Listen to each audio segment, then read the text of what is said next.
"You smell like failure," Bridget said, yanking our twin daughter's hands as they reached for me. The words cut through the McDonald's parking lot like a blade. 7-year-old Mila started crying while her sister Ruby whispered, "We still love you, Daddy." That was 3 months ago, but those words still echo in my head every single night when I'm stocking shelves at 4 in the morning, wondering how I became this ghost of a man. My name is Nathan Cross, and I'm about to tell you how a stranger in a Mercedes changed everything in a single night of rain. But first, you need to understand how far I'd fallen. A 38-year-old man working 3 jobs, sleeping 4 hours a night if he's lucky, living in a studio apartment where the ceiling leaks brown water and only one burner on the stove works. That's me. The same guy who once owned a successful restaurant, had a beautiful house in the suburbs, and thought he had life figured out. Now, my hands smell like bleach and cardboard instead of steak and wine. My phone doesn't ring unless it's a bill collector. And every time I walk past a family at the grocery store, I feel that sting in my chest, a reminder of everything I lost. Sometimes I park outside Bridget's neighborhood just to see the lights in the twins' room flicker on. I know I shouldn't. I know it makes me look pathetic. But when Ruby's laughter echoes through the yard, it's like oxygen to a drowning man. Before we move on, take a second. Have you ever been called a failure by someone who once promised to love you? If you know that feeling, hit subscribe and tell me where you're watching from, because what happened next, no one saw coming. Back then, I thought losing my restaurant was the worst thing that could ever happen to me. I was wrong. The restaurant, Crossfire Grill, had been my dream since college. We started small, just 12 tables, me in the kitchen, Bridget running the front with that charming smile everyone loved. We were a team, a real one. For years, business was good. We had regulars, good reviews, and the kind of Friday nights where laughter filled every inch of the place. Then the economy dipped, supply prices went up, and Bridget started spending more time meeting investors than coming home. At first, I believed her. I wanted to. You don't question the woman who held you through your worst nights. But soon her phone started buzzing at midnight. New perfume, late meetings, and those whispers at the restaurant, staff saying they'd seen her at dinners that didn't look like business meetings. The day everything collapsed, I came home to find the dining room table covered in papers. Not bills, divorce papers. She looked me straight in the eyes and said, "Nathan, I'm tired of living small. You're dragging me down." Just like that. She took the house, the kids, and within 2 months, she was posting pictures on social media with him, a real estate developer named Tyler. I watched from my phone screen while they smiled on a yacht, my daughters in matching sundresses calling him Dad. So I swallowed my pride, took 3 jobs, grocery stocker, overnight janitor, and delivery driver, anything to keep up child support and maybe save enough for a better place to live. Every time I handed over those checks, Bridget would smirk. "Try harder, Nathan. Maybe one day you'll be worth something again." One night, after a 12-hour shift, I stopped at a 24-hour diner. I ordered burnt coffee and stale pancakes. A storm raged outside, thunder shaking the glass. I looked out and saw a car pull into the parking lot. Sleek, silver, spotless, even in the rain. A Mercedes S-Class, the kind of car Bridget used to say only real men drive. A woman stepped out, mid-40s, wearing a trench coat, hair pinned back tight, confidence radiating from her like heat. She walked in, sat a few stools away from me and ordered tea. I didn't think much of it until the waitress spilled some on her designer bag. I offered her napkins, just trying to be polite. She smiled. "You're kind," she said softly, her voice calm but curious. "Most people don't even look up anymore." We talked for a while, about the weather, about work. She asked what I did, and when I told her, she didn't laugh or pity me. She just nodded, like she understood something I didn't. Then she looked out the window and said, "People who've been broken usually know how to fix things better than anyone else." Before I could respond, her phone rang. She stood, dropped a business card on the counter and said, "If you ever want to do something more than survive, call me." Then she was gone, the sound of rain swallowing her footsteps. I stared at that card for 10 minutes. The name read Claudia Rivers, CEO, Meridian Motors. I didn't know it yet, but that woman in the Mercedes, she wasn't just passing through. She was about to change everything, and before we dive into that twist of fate, tell me this. Have you ever had your life fall apart so completely that you stopped believing anything good could ever happen again? Because that's exactly where I was the night Claudia Rivers walked into my story. For 3 days, that business card sat on my nightstand, white, glossy, with her name printed in raised silver letters. I'd pick it up before work, stare at it while brushing my teeth, then toss it back down like it burned. Meridian Motors, CEO? People like her didn't belong in my world. They belonged in boardrooms and luxury hotels, not in the lives of men who lived off instant noodles and counted gas money. But something about her words that night wouldn't leave me alone. People who've been broken usually know how to fix things better than anyone else. Maybe it was pride, maybe desperation. But on the fourth morning, I took a chance. I called the number. Her assistant answered. Polite, professional. Ms. Rivers said you might call. She's expecting you? Expecting me? That afternoon, I took a borrowed car and drove 40 minutes to an industrial park on the edge of the city. The building stood out like a jewel. Black glass walls, the Meridian logo gleaming in silver. I parked my rusted sedan between a line of luxury cars that cost more than my entire past life combined. Inside, the air smelled like leather and success. Claudia was waiting in a conference room, sipping espresso, eyes locked on me the second I walked in. Nathan Cross, she said with a faint smile. You used to run Crossfire Grill, didn't you? I froze. You've heard of it? She nodded. I used to eat there. You probably don't remember, but you served me once. You gave my driver a free meal after his tire blew out. You didn't have to do that. I remember people like that. I didn't know what to say. It had been years since anyone remembered me for something good. Then she got to the point. I have a classic Mercedes that needs full restoration. Most mechanics won't touch it, but I think you can. I'll pay well.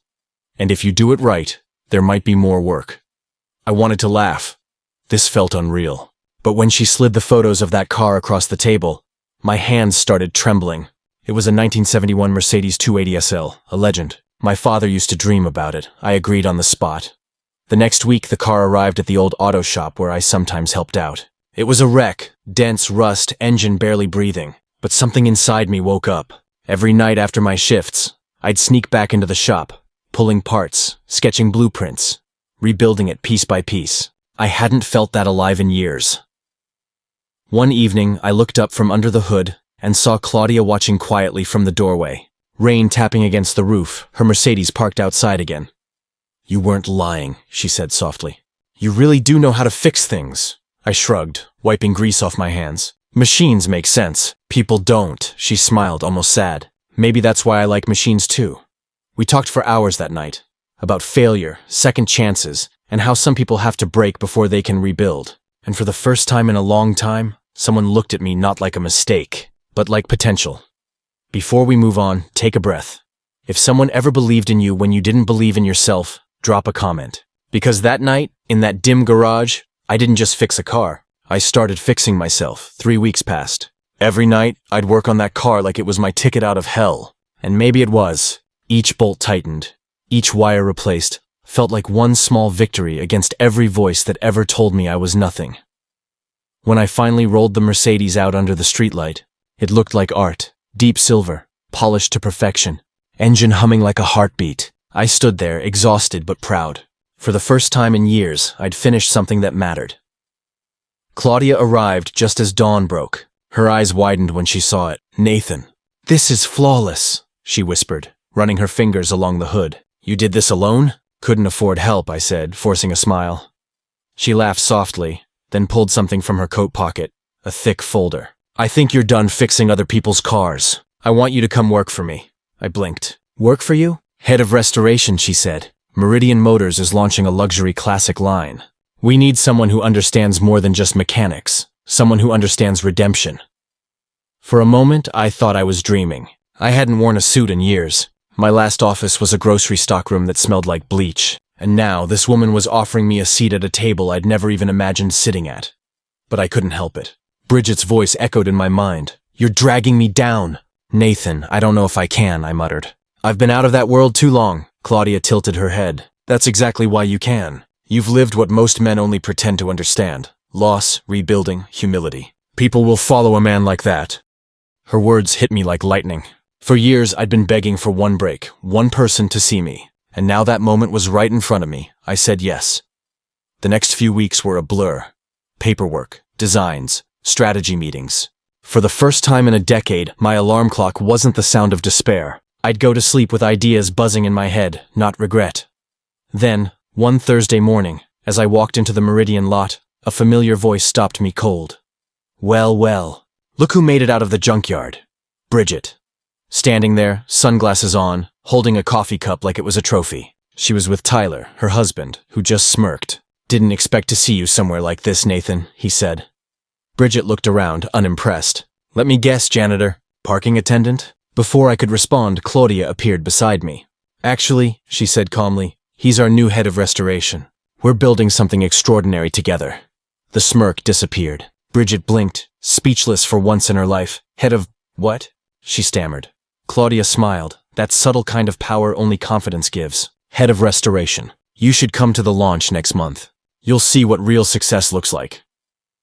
Tyler's jaw tightened, but Bridget just stood there, eyes darting between us. She opened her mouth, but no words came out. For years, she had defined me by what I lost.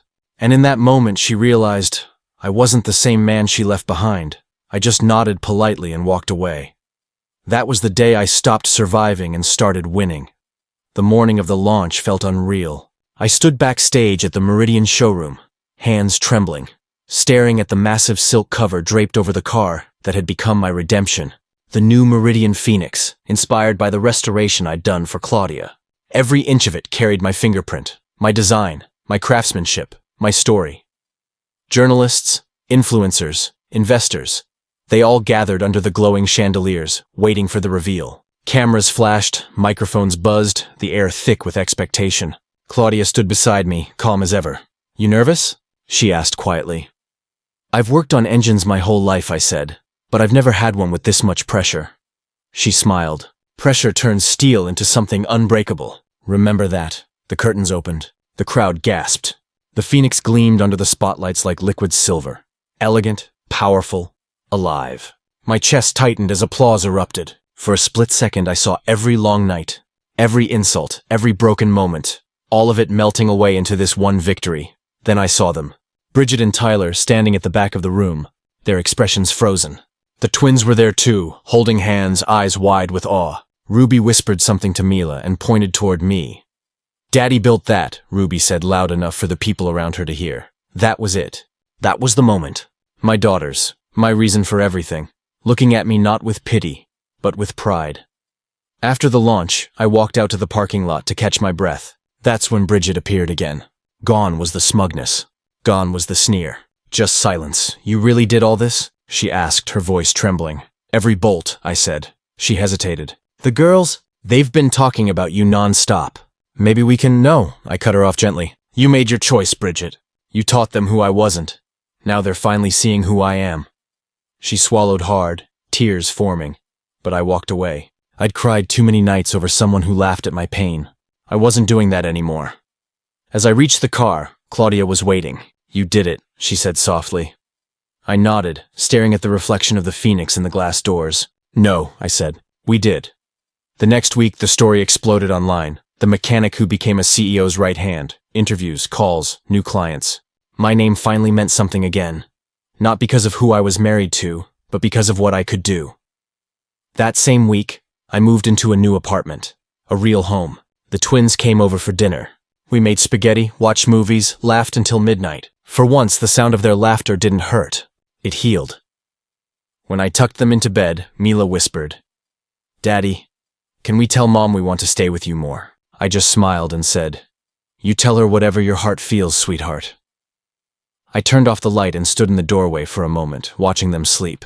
And for the first time in years, I didn't feel like a ghost. I felt alive, because revenge isn't always loud or violent. Sometimes it's just standing in your peace while the people who doubted you watch in silence, realizing they were wrong all along. The weeks that followed were the kind that used to belong only in my dreams. My name was suddenly on business cards, magazine articles, even a local news story titled "From Failure to Phoenix." The phones at Meridian never stopped ringing. Everyone wanted to know about the man who built the comeback car, the man who'd gone from stocking shelves to engineering success. But behind every headline, I kept thinking about how it all began. One stranger in a Mercedes on a rainy night. Claudia had given me a chance when no one else would. She saw value in something that had been buried under years of humiliation. And maybe that's why I didn't let the fame go to my head. I remembered what it felt like to be invisible. Every morning, I'd still stop by the same corner diner before work. The same one where I met her. The waitress Linda would smile and say, "Coffee, hero?" And I'd just laugh. It felt good. Simple. Human. Then one evening, I was locking up the workshop when I noticed a small figure standing near the gate. It was Ruby, holding a drawing. I hurried over, worried something was wrong.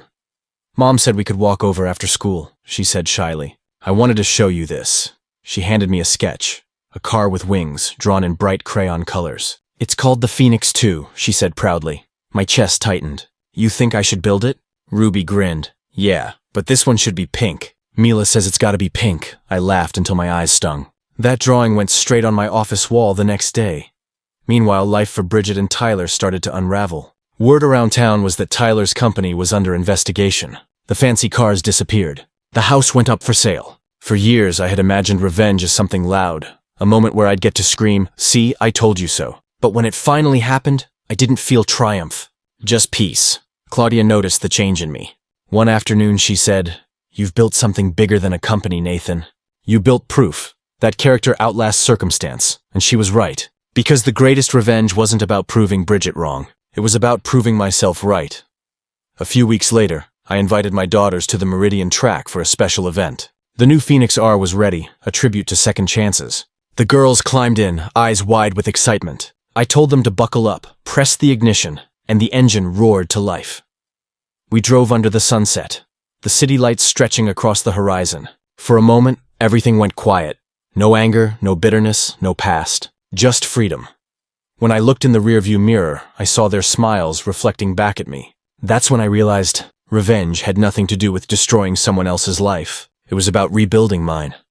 I parked the car, stepped out, and looked at the Mercedes logo gleaming under the twilight, the same brand that started it all. And in that silence I whispered, "Thank you, Claudia, for believing when no one else did."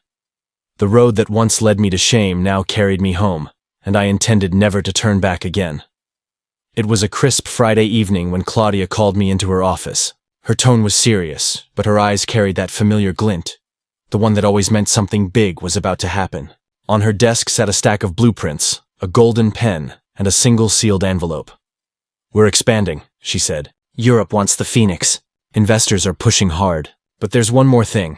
I want you to lead the presentation in Berlin." Berlin. Across the ocean. My stomach tightened. The old me, the man Bridget left behind, would have said no instantly, but that man was gone. "When do we leave?" I asked. Her smile widened. "That's the spirit." 2 weeks later, I was on a flight. Window seat, leather jacket, laptop open, designs glowing on the screen. I looked out at the clouds and thought about how far I'd come. Just a year ago, I was counting coins for gas. Now I was crossing continents for business. The Berlin event was massive. Thousands of people, cameras, reporters, and luxury car fanatics everywhere. When my name was announced, I stepped on stage to the sound of applause that felt like thunder. I wasn't just Nathan Cross, the man who lost everything. I was Nathan Cross, the man who rebuilt himself. I delivered the presentation with confidence I didn't know I had. Every sentence flowed like it had been waiting its whole life to be said. When I finished, the audience erupted in applause. Claudia clapped the loudest. But fate wasn't done testing me yet. As we stepped off stage, a familiar voice called out. "Nathan?" I turned. Bridget. She looked different. Duller, somehow. The sparkle she used to weaponize was gone. "You're here?" I asked quietly. She nodded awkwardly. "I saw the news. I wanted to see it for myself." I stayed silent. "I didn't know," she said, her voice cracking. "I didn't know you still had this in you." I let out a slow breath. "You didn't want to know. There's a difference." She bit her lip, looking down. "I made mistakes, Nathan. I thought success was about money." "But you stop," I interrupted softly. "You don't owe me an apology. You already gave me what I needed." Her brow furrowed. "What do you mean?" I smiled faintly. "You gave me a reason to rebuild." Before she could respond, Claudia called from across the hall. "Nathan, they want you for the press interview." I nodded to Bridget one last time. "Take care of the girls," I said, "and take care of yourself." I walked away without looking back, the sound of cameras flashing, applause echoing down the corridor. Later that night, at the gala, Claudia raised a glass in front of hundreds. "To Nathan Cross," she said, her voice carrying across the hall. "A man who proved that failure isn't the end, it's just the start of a new chapter." Everyone stood and clapped. I caught my reflection in the window, suit perfectly pressed, eyes calm. The same man Bridget once called a loser, now being toasted as a visionary. And for the first time, I didn't feel the need to prove anything. I had already won, because true revenge isn't fire, it's light. And that night, I burned brighter than ever. The following morning, I woke up to a flood of notifications. My name, Nathan Cross, was everywhere. News outlets, blogs, and social media all buzzing about the Phoenix presentation and the man behind it. Claudia's company stock had skyrocketed overnight, and our project was being hailed as a breakthrough in sustainable luxury design. I sat on the hotel balcony, sipping black coffee, as messages poured in. Old colleagues who once ignored me now wanted to reconnect. Investors who never returned my calls were suddenly proud of what I'd accomplished. But one message stood out. It was from Bridget and Nathan. The twins saw the video. "They're proud of you." They said, "Dad's a hero." I didn't expect that. For a few seconds, I just stared at the screen, my chest tightening. I had spent so long trying to prove her wrong that I forgot what it felt like to make my daughters proud. Later that day, I flew back home. The sun was setting when I arrived. Orange lights spilling across the driveway as the twins ran out, shouting, "Dad!" Their arms wrapped around me, and all the noise, all the pride, all the bitterness I'd carried suddenly didn't matter anymore. We sat in the living room, laughing, talking, sharing stories. Then one of the girls asked, "Dad, is it true you built cars now?" I smiled. "Not cars, ideas. But sometimes those ideas move faster than cars ever could." That night, after they went to bed, there was a knock on the door. I opened it, and there she was, Bridget, wearing that same look of guilt mixed with something else. Maybe realization. "I came to return this," she said softly, handing me an envelope. Inside were the house keys, the same house she once kicked me out of. "I don't need it anymore," she said. "The twins deserve to have their father back." I placed the keys on the table. "That house isn't home anymore," I replied. "Home is where they laugh. And they laugh here." She nodded slowly, tears welling in her eyes. "You really did change." I met her gaze. "No. I just stopped letting other people define who I am." She looked around.